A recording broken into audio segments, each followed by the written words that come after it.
Grabando, ahí está, y después compartir. Bien.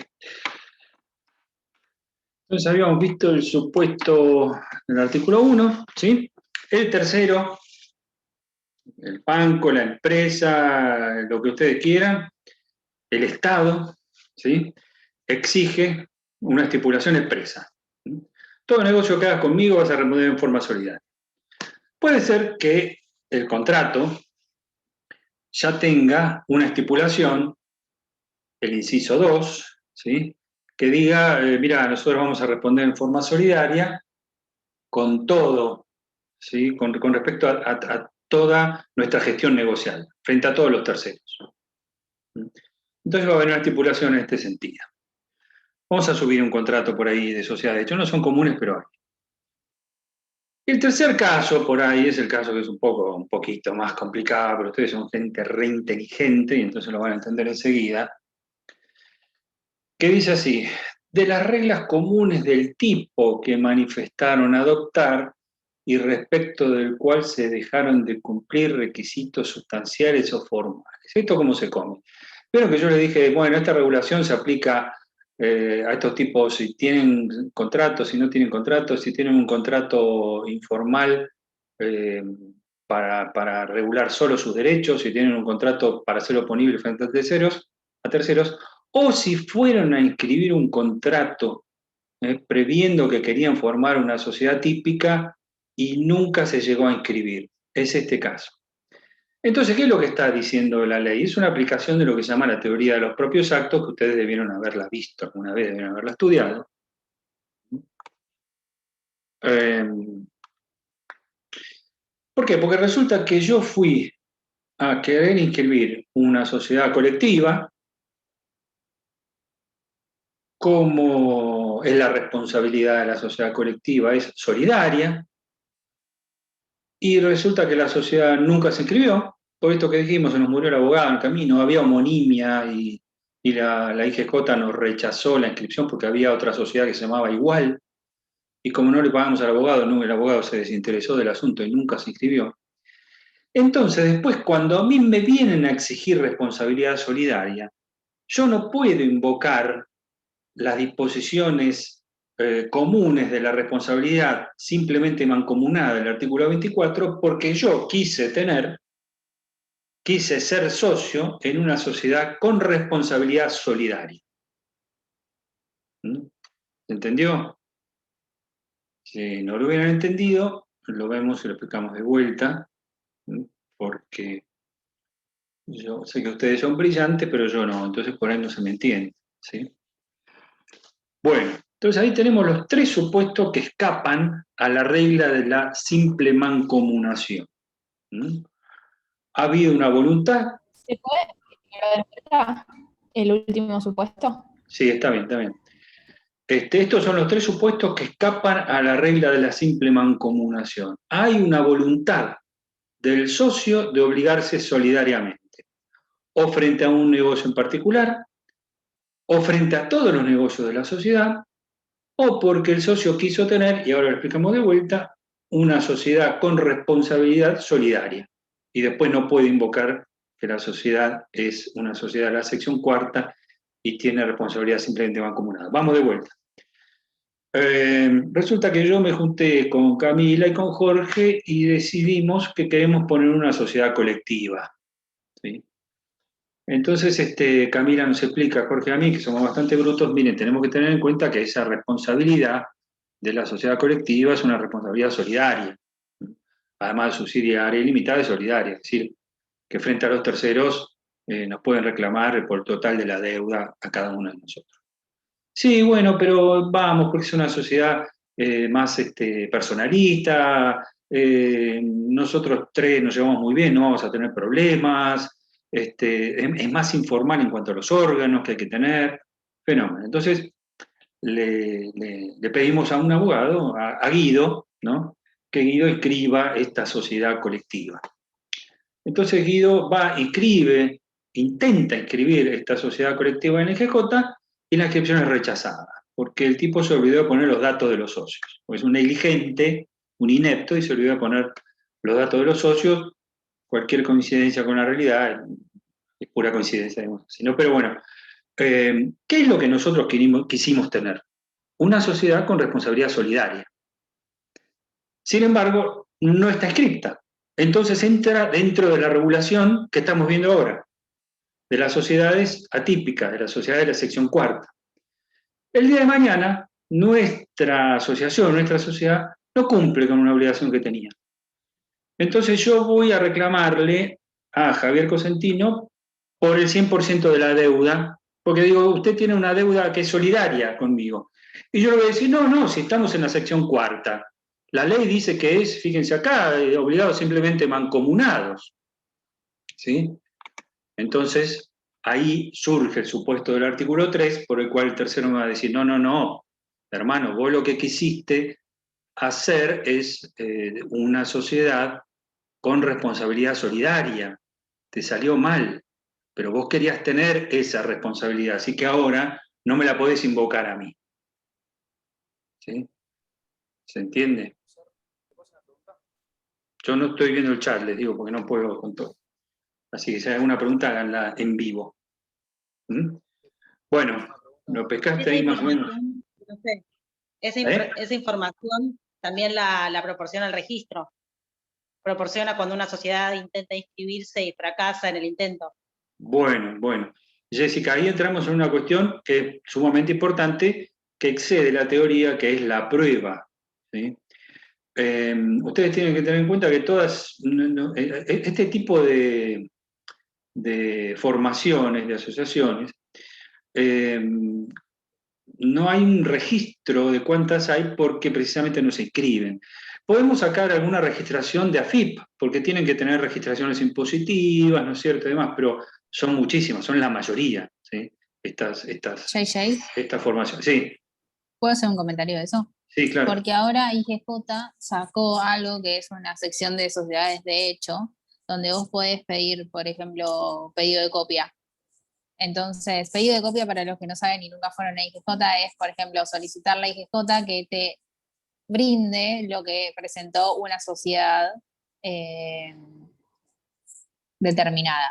Entonces, lo que hizo IGJ ahora es en los formularios habilitar la opción de sociedades de hecho y en algunos casos, si la determinan como tal, por ejemplo, en el caso de que hayan presentado todo el legajo y nunca terminaron la inscripción, puede ser que IGJ te brinde la copia de lo que fue presentado ante la inspección.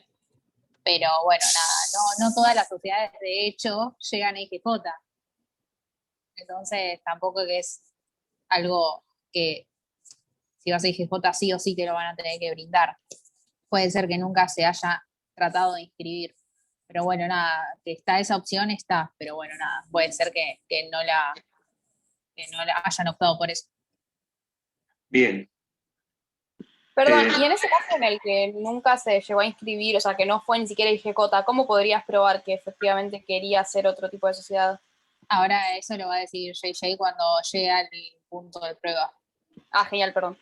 No. Bueno, ya que me lo pone. Bueno, vamos por parte. Entonces, esto se entendió, ¿no? Bueno, ahora quería agregar algo más respecto de la responsabilidad. Hoy justamente estaba viendo un caso, vieron que mi laburo, dentro de las cosas que uno hace son resolver casos, ¿no? En mi caso. Y hoy justamente estábamos comentando en la cátedra, entre nosotros, en la comisión, un caso que vino para resolver. Ahora, cuando nosotros decimos, bueno, la responsabilidad de las sociedades personalistas es ilimitada, solidaria y subsidiaria. Y cuando nosotros hablamos de la responsabilidad en las sociedades de capital o SRL, decimos, bueno, la responsabilidad es limitada al aporte. Entonces, nos estamos refiriendo, en el caso de las sociedades de capital, con qué bienes va a responder el socio. Y en las sociedades con responsabilidad limitada, decimos, va a responder solo con ese bien que aportó a la sociedad, solo con ese aporte que hizo. Y en las restantes sociedades con todo su patrimonio. Ahora, cuando nosotros hablamos acá de simple mancomunación, nos estamos refiriendo a la fase obligacional acerca de en qué proporción va a responder cada socio. Pero no decimos nada de los bienes con los que va a responder. ¿Con qué bienes va a responder este obligado simplemente mancomunado? Y acá guarda, porque el hecho de que sea simplemente mancomunado no significa que no tenga que responder con todo su patrimonio, ¿sí? Por el porcentaje de la deuda que corresponda, porque ahí dice por partes iguales, pero con todo su patrimonio. ¿Se entiende? Y esto tiene importancia, y hay en algunos casos importancia sustancial, porque fíjense, la ley de concursos tiene un artículo que dice que la quiebra de una sociedad que tiene socios con responsabilidad ilimitada, implica la quiebra del socio también. ¿Se entiende? Entonces, que sea solidaria o que sea simplemente mancomunada en cuanto al patrimonio con el cual se responde, no tiene demasiada relevancia. Ya sea solidaria o simplemente mancomunada, responde con todo su patrimonio, el socio. Entonces, también es ilimitada la responsabilidad. Pero además, hablábamos en las sociedades personalistas que la responsabilidad del socio es subsidiaria. ¿Y eso qué significaba? Y lo refrescamos un poco. Que el primer obligado es la persona regular, porque que se ha hecho conocer a los terceros, ¿sí? Que en la sociedad colectiva, entonces, cuando vamos a demandar a los socios por la responsabilidad, primero tenemos que ejecutar todos los bienes de la sociedad para poder después continuar contra quienes se han obligado en subsidio, en forma secundaria, ¿sí? En cambio, en esta sociedad, la responsabilidad de los socios no es subsidiaria. ¿Qué significa que no es subsidiaria? Que es directa. ¿Y qué es directa? ¿Qué significa? Que yo puedo demandar directamente al socio por el pago de la deuda sin necesidad de pasar por la ejecución de los bienes de la sociedad. También lo podré demandar por partes iguales, como dice acá, si somos 3 socios hasta el 33%. Pero ¿esto de dónde surge? Y vamos un poquito más adelante al artículo 56, que dice así: la sentencia que se pronuncie contra la sociedad tiene fuerza de cosa juzgada contra los socios en relación a su responsabilidad social y puede ser ejecutada contra ellos, previa exclusión de los bienes sociales. Fíjense, dice, previa exclusión de los bienes sociales según corresponda, de acuerdo con el tipo de sociedad de que se trate. Y nuestra sociedad no es de ningún tipo, ¿sí? Es atípica, no se ajustó a la ley. Entonces, esta norma no es operativa. Y de ahí se extrae, según mi criterio, que la responsabilidad es directa y que no es subsidiaria en el caso de estas sociedades que estamos viendo. ¿Sí? Bueno, en cuanto a la prueba, recién hablábamos de la prueba. Y es importante, también se había mencionado antes, tener en cuenta que a nosotros y en nuestra formación de abogados, casi como que instintivamente nos surge, ¿y eso cómo lo probás? Bueno, hay muchas cosas cuya teoría está distanciada de la prueba. Después vamos a ver cómo lo probamos. Pero fíjense que el principio está acá. En el artículo 23, segunda parte, donde dice, la existencia de la sociedad puede acreditarse por cualquier medio de prueba. ¿Sí? Entonces, habrá contrato por ahí que tendrá que registrar el banco, por ahí no hay contrato, el banco te va a pedir un contrato seguro. Hay que ver cómo se hace con inscripciones en la FIP, inscripciones como fulano y mengano sociedad de hecho. Hay que ver qué libros está llevando, ¿sí? Puede registrarlos incluso, como puede no registrarlos.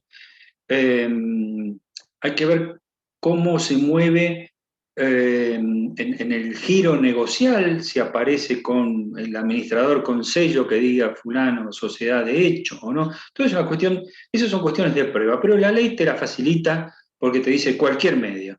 Podés traer testigos que antes estaban restringidos,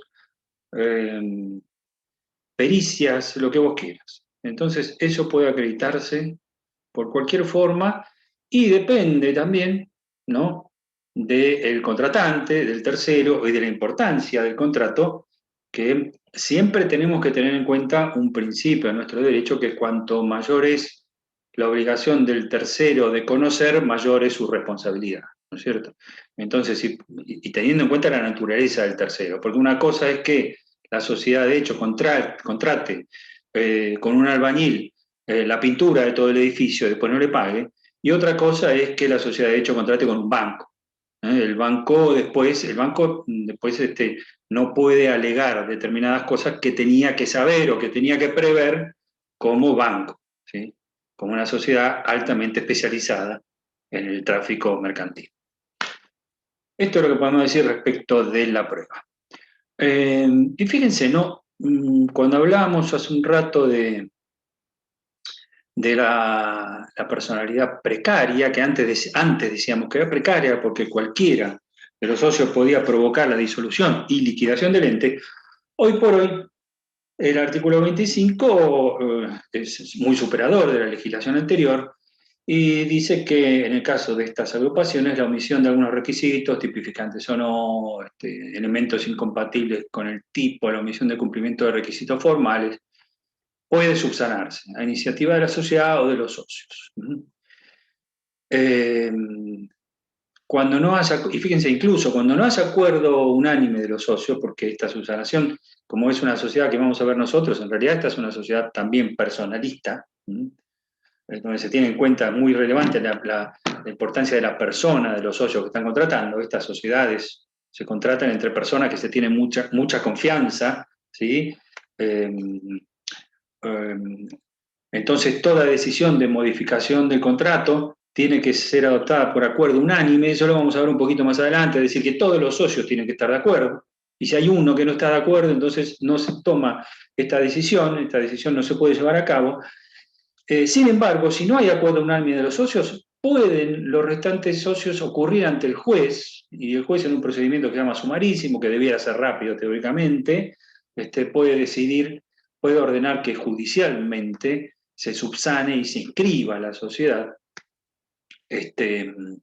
aunque los socios no lo consientan, y el socio disconforme puede ejercer esto que se llama derecho de receso dentro de los 10 días de quedar la firme la decisión judicial. Es decir, yo me levanté hoy y digo, che, tenemos una sociedad informal, no quiero, mando una carta de documento para que la disolvamos. Y los otros socios me van a decir, no, mira, no vamos a disolverla, vamos a hacer una sociedad típica, vamos a subsanarla, vamos a ajustarnos a lo que quiere la ley. Ah, no, pero yo no estoy de acuerdo. Bueno, vamos al juez. Y si el juez decide que sí, entonces yo o me banco la decisión y formo parte de la sociedad, o me retiro de la sociedad con esto que se llama derecho de receso, que apenas se los voy a mencionar un poquitito acá, porque lo vamos a ver más adelante. Nosotros tenemos un contrato, y en ese contrato debiera tener un plazo. Puede ser que no lo tenga, vamos a ver qué pasa, pero debería tener un plazo. Y yo firmé un contrato en donde dice que yo estoy atado a mis socios durante un plazo. Y la sociedad tiene una personalidad y tiene derecho a mantener su personalidad durante ese plazo. Entonces yo como principio no me puedo retirar de la sociedad cuando yo quiera. Aparte, el tema es cuál es, que yo me voy a retirar de la sociedad, pero quiero que me devuelvan mi aporte y que me den mi parte en la sociedad. Y puede ser que mi aporte sea fundamental, porque yo aporté el inmueble donde funciona la sociedad. ¿Sí? Entonces, la ley permite ejercer ese derecho de retirarse, que se llama derecho de receso en nuestra legislación, ¿sí?, cuando se dan determinados supuestos especiales, solamente cuando la ley dice, cuando se modifican las bases sustanciales del contrato. Esto lo encontrás en el artículo 245, que está en la parte de sociedades anónimas, pero que es aplicable a todas las sociedades, y en algunos determinados casos específicos resueltos por la ley, como en este caso. El socio que está disconforme con la decisión del juez puede ejercer derecho de receso. Entonces, no en cualquier supuesto yo tengo derecho a retirarme, ¿sí? Sino en los casos específicamente previstos por la legislación, que en general son modificaciones del contrato importantes. Entonces, en ese caso yo sí tengo derecho a decir, che, yo me voy de esta sociedad, aunque todavía el plazo no venció, denme mi parte, mi participación. ¿Está? Dice después, cualquiera de los socios puede provocar la disolución de la sociedad cuando no hay estipulación escrita del pacto de duración. Entonces, este es en el caso en el que no hay plazo. Entonces, che, no podemos tener para siempre nuestra sociedad. Yo me quiero retirar de esta sociedad. Entonces tengo que pedir la disolución. En esa disolución me va a ser devuelto mi aporte, notificando a los otros socios, ¿sí? Y los efectos de esta disolución se producen de pleno derecho a los 90 días de la última notificación. Pero puede pasar que los restantes socios digan, no queremos disolvernos. Entonces, ¿cuánto cuesta, cuánto vale tu parte? Bien, los socios que deseen permanecer en la sociedad tienen que pagar al tipo que se va su parte social. Vos querés irte de la sociedad, pero esta sociedad está funcionando lo más bien. ¿Por qué? No quiero disolverla. La queremos llevar adelante. Bueno, entonces páguenme lo que corresponde. Ahí habrá que hacer un balance, bla, bla, bla.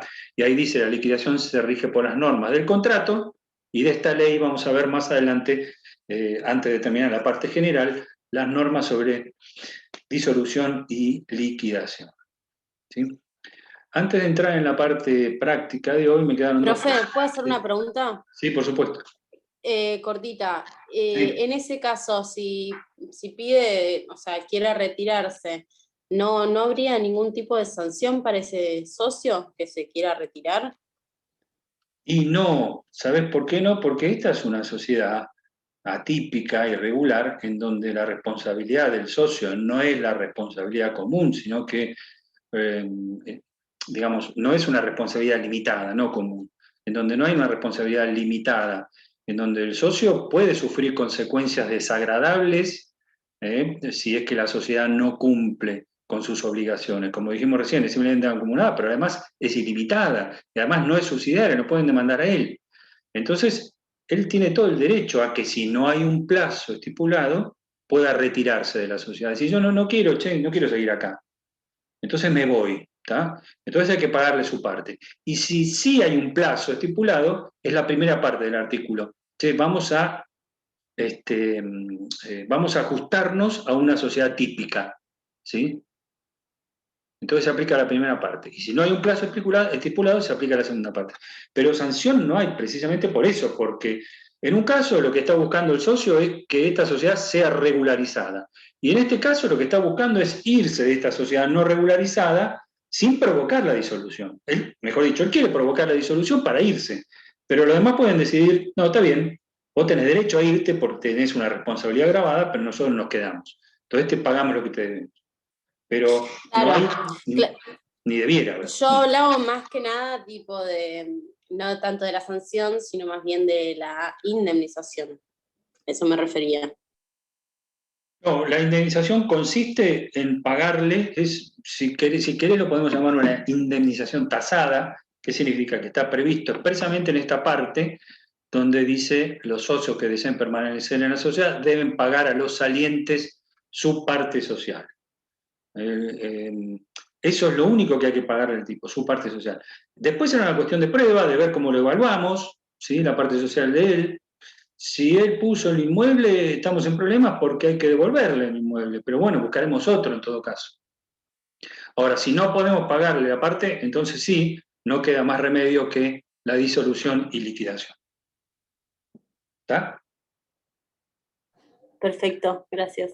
Por nada. Bueno, una cosita más antes de terminar, dice acá, fíjense, bueno, esto también se modificó mucho. Antes, esta sociedad que llamamos de hecho, no podía tener bienes a su nombre, ¿sí? No existía en el mundo negocial como una persona, esa personalidad no se conocía, los terceros no la conocían, por más que tuvieran un conocimiento efectivo, era inoponible. Entonces la sociedad no podía tener bienes registrables a su nombre, No podías inscribir un camión a nombre de la sociedad, no podías inscribir un inmueble. Solo podía tener bienes no registrables porque la posesión hace título, pero además eran bienes que no le interesaban a nadie. Hoy por hoy la sociedad de hecho puede poner bienes a su nombre mediante este procedimiento especial que está previsto acá, acreditar ante el registro su existencia y la facultad de su representante por un acto de reconocimiento de todos quienes afirman ser sus socios, en escritura pública y bla, bla, bla. El bien se escribe a nombre de la sociedad, debiéndose indicar la proporción en que participan los socios en tal sociedad. Entonces, volviendo al tema de la prueba, que no me acuerdo si era Lucrecia que lo había dicho, fíjate que vos, si hay un inmueble inscrito a nombre de la sociedad, podés sacar del registro, ¿sí?, la minuta en la cual conste que el bien está inscrito a nombre de la sociedad, pero además tiene que indicar la proporción en que participan los socios en tal sociedad, y eso ya es una prueba total de la existencia de la sociedad y de la proporción que tiene cada socio, por ejemplo. Bueno, finalmente acá hay un último artículo, brevemente dice: las relaciones entre acreedores sociales y acreedores particulares, aún en caso de quiebra, se juzgarán como si se tratara de una sociedad de los tipos regulares, incluso con respecto a bienes registrables. Esto no tiene demasiada aplicación, pero antes, por ejemplo, he tenido casos de concursos de sociedades de hecho que se presentaban en concurso y después al quebraban tanto la sociedad, como dijimos recién, como los socios, pese a que los socios no estaban en concurso, y los acreedores de la sociedad tenían derecho a verificar su crédito en la sociedad, tanto en el concurso de la quiebra de la sociedad como en la quiebra del acreedor particular, pero los acreedores del acreedor particular no podían verificar el crédito en la quiebra, porque eran acreedores del socio, pero no de la sociedad de hecho. Son supuestos distintos. El tipo como persona va y no le paga al diarero. Entonces el diarero es acreedor de la persona humana, socio, pero no es acreedor de la sociedad. Esto es claro, ¿sí? Por eso que dice: se juzgarán como si se tratara de una sociedad de los tipos previstos en el capítulo 2. Bueno, esto estudienlo, mánchenlo, si ustedes quieren lo volvemos a repasar, todo lo que ustedes quieran, porque es importante. Te cedo la palabra, Camila. Hola, ¿cómo están? Bueno, básicamente les mandé muchos fallos para hoy, pero había uno solo obligatorio. Así que nada, el que lo haya leído y quiere explicarlo, que empiece a hablar, como dije el otro día, pero nada, como quieran. ¿Alguien?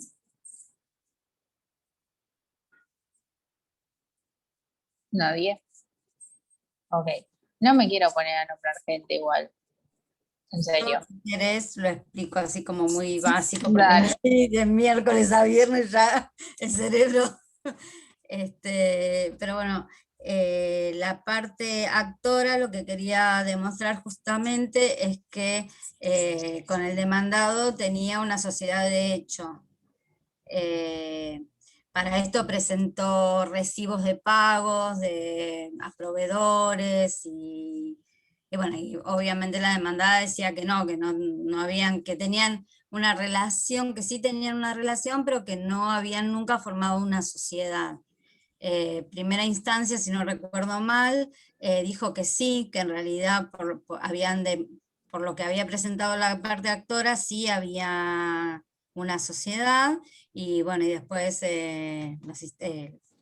la Cámara dijo que no, que con la prueba que había, sí quedaba demostrado que había una relación económica, una relación de negocio. Contractual, sí. Sí, pero que no llega, porque lo que no llegaban a... Lo más importante era que no se demostraba que había habido un aporte de capital, como que el dinero que habían pagado no quedaba claro que lo había hecho en forma de aporte de capital, que era uno de los elementos esenciales para formar la sociedad, más o menos. Exacto. Muy bien. Bueno, creo que el punto a detallar acá es que si bien el fallo es del 2019, la Cámara lo que usa para revocar lo de primera instancia es que dice que el derecho de las partes nació en el 2008 y como nació en el 2008 tiene que ser juzgado con la ley anterior. Entonces, ¿qué pasa?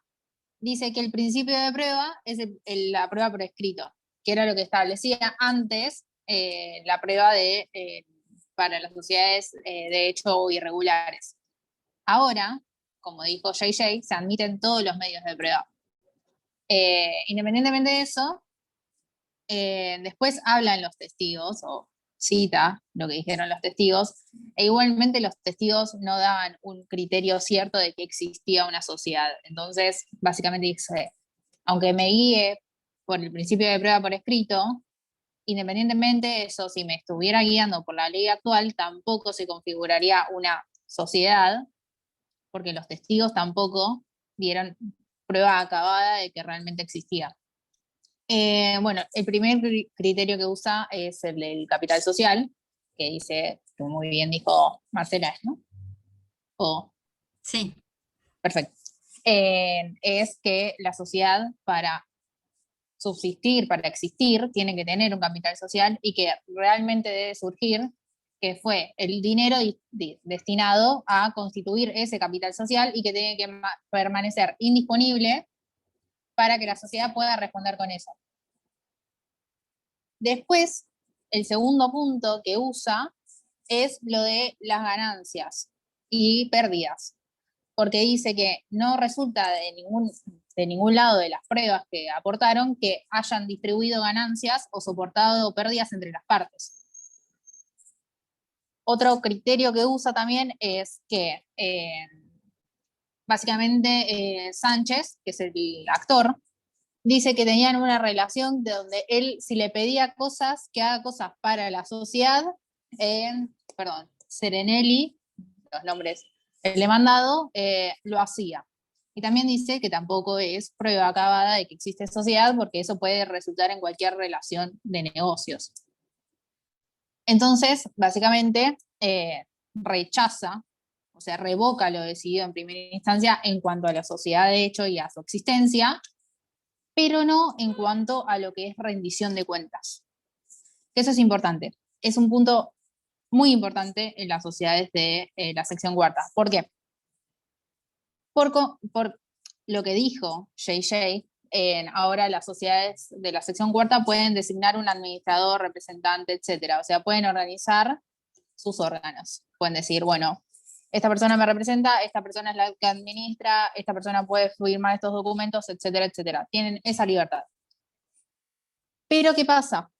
En cuanto a la rendición de cuentas, las sociedades regulares, o sea, las tipificadas, tienen un mecanismo de rendición de cuentas que es la aprobación de balances, que ya lo vamos a ver con Jorge seguramente. Tienen lo que es el mecanismo de aprobación de balances. Entonces, las sociedades regulares ya se encuentran cubiertas en cuanto a la rendición de cuentas con ese método. ¿Qué pasa con las sociedades de la sección cuarta? No tienen obligación ni de hacer balances ni de aprobarlos. Entonces, aunque la Cámara hubiese dicho que la sociedad de la sección cuarta estaba aprobada y existía, igual Serenelli tendría que haber rendido cuentas en cuanto a sus actuaciones igual. ¿Por qué? Porque para los socios de la sección cuarta, el único mecanismo que tienen para saber las cuentas de la sociedad, cómo está administrada, etcétera, es la relación entre ellos. Y si hay un administrador designado, lo que pueda explicar o informar el administrador. Independientemente de eso, como la sociedad cuarta no estaba fijada, o sea, realmente no existía, según lo que dijo la Cámara, igual lo obligan a rendir cuentas de sus actuaciones y conforme a un periodo determinado de prueba, porque básicamente tenían una relación contractual, entonces estaba obligado, según lo explicitado en la ley anterior, a rendir cuentas. Y otra de las cosas que hay también es que mete el corrimiento del velo, ¿no? Exacto, inoponibilidad de la persona jurídica. O sea, es un fallo, a mí me encanta este fallo porque tipo mezcla todo junto y resuelve muy bien en algunos términos. Entonces, hay también un descorrimiento del velo societario respecto de una de las sociedades en las que era accionista el demandado. Y también obligan a rendir cuentas respecto de esa sociedad. Entonces, nada, el fallo la verdad que es bastante completo. Ahora bien, ¿por qué les mandé 800 fallos de sociedades de la sección cuarta? Primero porque, como dijo JJ, seguramente el caso práctico sea de esto, porque es lo que más nos da en la práctica para jugar. Pero lo que quiero que vean es que son todos fallos del 2016 en adelante, o sea, son todos fallos con la ley actual. Lo que quería que vean, y si tienen la oportunidad, el obligatorio era el más largo, y los otros son 2, 3 hojas, carillas, ¿no? O sea, los pueden leer si quieren. Lo que quería que vean es que, como en algunos fallos admiten cierta prueba, y en otros fallos no admiten esa prueba para tener como configurada una sociedad de la sección cuarta. Como algunos fallos resuelven las liquidaciones de las sociedades de la sección cuarta y otros fallos dicen, no, en realidad no existe, así que no te puedo liquidar nada. ¿Cómo es el criterio de la jurisprudencia lo que cambia la ley? Porque la ley te dice que la sociedad puede ser probada por cualquier medio de prueba. Es lo que dice. Ahora, la jurisprudencia te dice, bueno, sí, los testigos dijeron que sí existía sociedad de la sección cuarta, pero no hay un contrato, pero no me aportaron comprobantes, pero entonces no hay una sección cuarta, no hay una sociedad de la sección cuarta. Doctora, sí. Nos quedamos sin Sí, tiempo, señor. nos volvemos a conectar. Ah, bueno. 10 minutos más. Perfecto. Ok.